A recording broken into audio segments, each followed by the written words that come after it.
Hey guys, Steph the Illuminated Nerd here. Today we're going to be looking at how to upgrade the video card in your PC. Let's get right into it. First, we need to check that our existing system will support the new video card you want to purchase.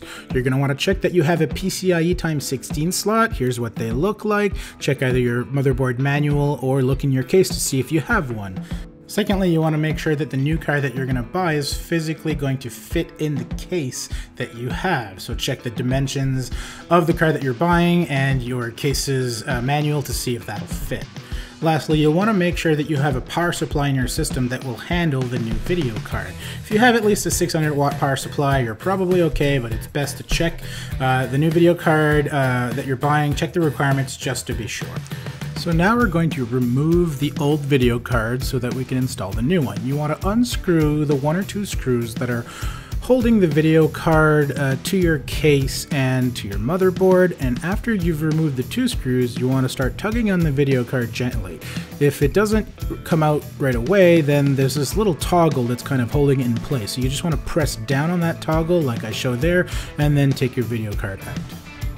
Installing your new card is the reverse of what we just did. You just take your new video card, press it gently into the slot until it's lined up correctly with the screw holes, and then you just screw your screws in to keep your video card in place.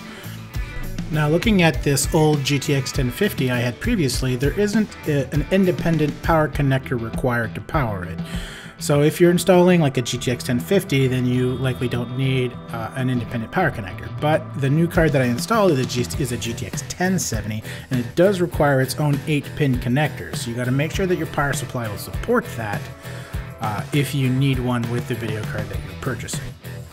After you're done installing your video card, you need to install the latest drivers from either NVIDIA's GeForce.com or NVIDIA.com if it's a non-GeForce video card, or if you're using an AMD Radeon video card, go to support.amd.com and install the latest drivers in case that they've done any recent updates or optimizations for your recent video card that you just installed.